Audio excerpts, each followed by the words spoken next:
Em mais uma reflexão, meus irmãos, do livro Pão Nosso, no capítulo Há Muita Diferença, aqui a gente tem uma afirmação de Pedro que diz: não tenho prata nem ouro, mas o que tenho, isso te dou. Vamos fazer uma reflexão das nossas próprias atitudes. Refletir é sempre um ato de observar-se. Principalmente observar-se no silêncio, revisando o nosso dia, nossas posturas, a nossa forma de nos comportarmos em relação a determinados comportamentos e algumas pessoas. Quando a gente pensa na caridade, como estamos em relação àquilo que damos ao outro?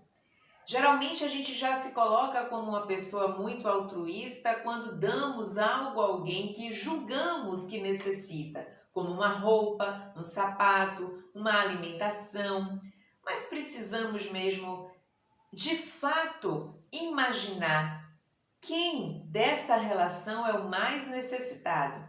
Quando Deus me oportuniza a prática da caridade diante de alguém que já padece de algumas carências e que está em franco processo de evolução, a despeito do contexto de sua vida anterior, da atual, se foi egoísta, se não utilizou bem os seus meios de sobrevivência, não importa. A questão não é o outro, mas porque Deus me colocou pessoas necessitadas para que em mim fosse despertado o desejo ou a necessidade da ajuda. As pessoas para as quais satisfazemos algumas necessidades não estão nas nossas vidas pelo simples fato de que elas precisam de alguma coisa. Essas pessoas precisam ser vistas como instrumentos divinos de nossa evolução. Aparecem nas nossas existências para que nós consigamos exercitar colaboração, fraternidade e amorosidade. Lembremos do princípio: fora da caridade não há salvação. Se fora dela não há salvação e nenhuma oportunidade de existência me oferece então de exercê-la, eu não posso evoluir.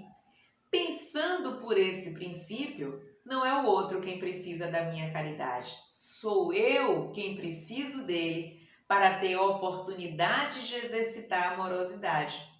Então, quando eu faço afirmações, eu não tenho que dar, eu não tenho dinheiro para dividir, eu não tenho alimento para repartir, não é bem esse tesouro, mesmo sendo importante, de que o Evangelho faz com que a gente olhe com maior carinho. A afirmação de Paulo: não tenho prata nem ouro, mas o que tenho, isso te dou. É essa sutileza do que a gente precisa ofertar. O que é que eu posso doar?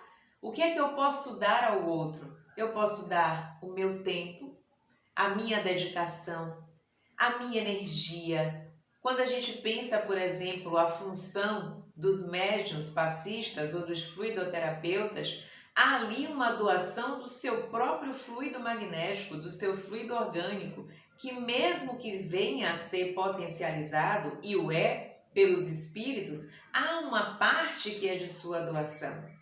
Então, nesse momento, você não precisou nem de ouro, nem de prata, nem de muito dinheiro, de carro do ano, celular de ponta, atendendo a todos os requisitos tecnológicos. Você doou de si.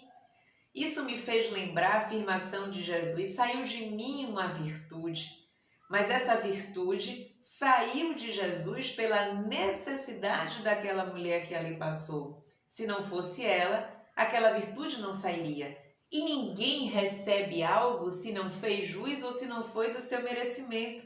Logo, não fui eu quem lhe dei, você quem conquistou perante uma lei de justiça. Então, cada vez mais, o Espiritismo, essa bendita filosofia, com aspectos da ciência, da religião, com repercussão artística, vai nos dizendo então que tudo aquilo que me aparece como possibilidade de exercício da amorosidade é concessão divina. Então, a necessidade está em mim e não no outro para o qual eu direciono algum tipo de bem. principalmente o bem de ordem emocional e espiritual, os bens morais que a gente precisa cultivar. Aqui no texto, ele vai fazer uma comparação, o Emmanuel, interessante, quando ele diz: quase sempre a lei humana se dirige ao governado, em se tratando de termos políticos, nessa fórmula: o que tens me pertence. O cristianismo, porém, pela boca inspirada de Pedro, assevera aos ouvidos do próximo: o que tenho, isso te dou. Eu não tiro ou me aproprio do que você possui para mim. O que eu tenho, lhe reconhecendo como criatura divina tanto quanto eu e meu irmão, principalmente se estou na condição daquele que por você é responsável, não só como um governante ou um político, mas como pai, como mãe, educador, um facilitador de grupo de estudo, eu vou lhe ofertar aquilo que tenho. O médium, quando se coloca para o trabalho, ele vai ofertar sua amorosidade para o espírito. O esclarecedor ou doutrinador vai ser aquele médium que vai ofertar para o espírito sofredor não apenas palavras vazias, mas a sua crença na imortalidade. Pelo verbo ele vai falar da possibilidade de redenção, de outras oportunidades se for um espírito sofredor. Se for um espírito feliz, ele vai ali trocar boas notícias, vai ofertar sua gratidão, vai ter uma troca energética satisfatória. São essas as doações. Não é só como no dia a dia colocar uma moeda fora da janela dos nossos carros ou enquanto andamos pela rua para alguém que está ali necessitado, mas é ofertar uma prece, é incluí-lo nas nossas vibrações, é visualizá-lo no nosso evangelho no lar, recebendo as melhores vibrações possíveis, visualizando ali a espiritualidade, cuidando, zelando por ele. E não só aquela moeda que às vezes a gente dá e oferta porque a gente está querendo se livrar, não quer mais ver, está com medo do ataque do outro. Então, para além da moeda, sim, porque não dá, há uma necessidade real, por que não a oração? Por que não um abraço imaginário? Por que não as melhores vibrações? É esse exercício a que estamos sendo chamados aqui pelo livro Pão Nosso. Mais à frente há uma pergunta interessante que é: para o serviço real do bem eterno, fiar-se-á alguém nas posses perecíveis da terra em caráter absoluto? Ou seja, eu só vou poder ajudar alguém, fazer a caridade, se eu tiver dinheiro, se eu tiver posse, se eu tiver uma estrutura, uma casa muito bonita.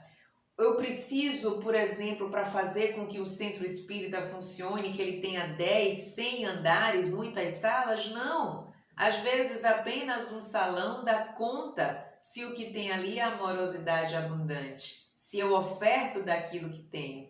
Lembrando que só pode dar aquele que possui. Então, se eu tenho todos os tesouros morais ou venho na conquista deles, eu posso ofertá-los. Jesus não teve templo, não teve uma casa suntuosa, não criou uma igreja, um centro ou nada para colocar as pessoas. Ele dava dos seus tesouros.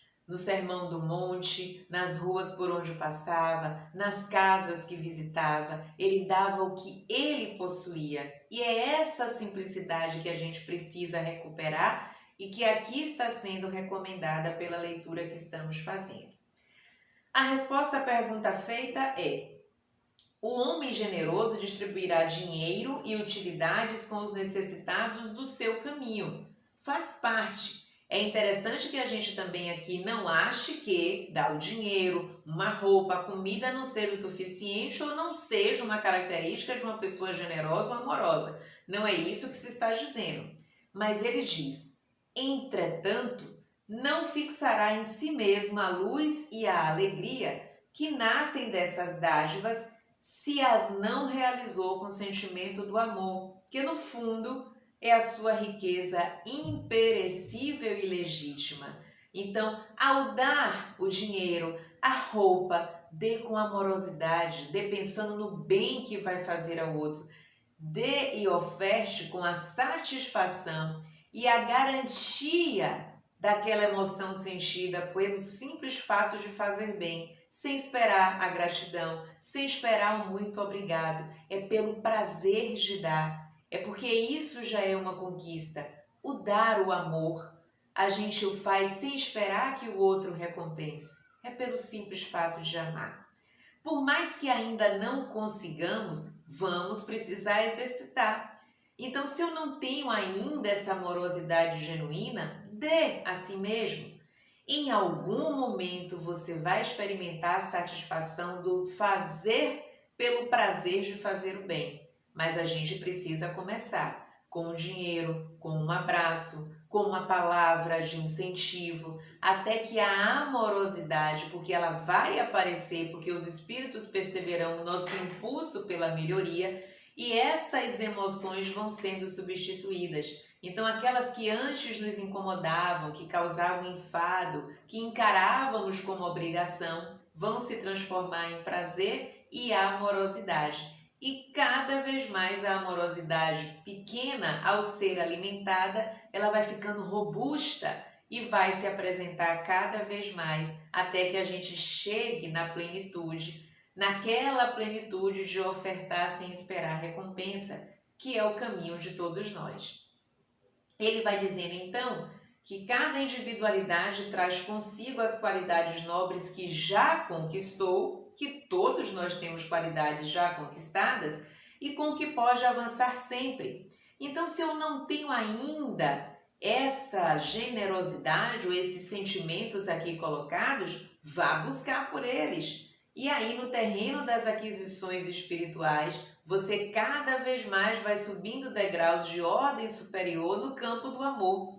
Do mesmo jeito que a gente também vai alçando degraus maiores na questão da mágoa, do ressentimento, a gente pode substituir e fazer com que essa força perca a sua intensidade quando a gente aumenta em amorosidade. Aí a gente pode entrar num trabalho voluntário, a gente pode se colocar à disposição para ajudar alguém, fazer a leitura de um livro para alguém que não saiba ler, ajudar alguém com as compras pesadas, uma vez na semana se colocar à disposição para ajudar alguém em determinada situação, vão ser estímulos para que os nossos hábitos adoecidos cedam lugar a outros saudáveis e muito mais colaborativos e fraternos dentro de uma perspectiva cristã.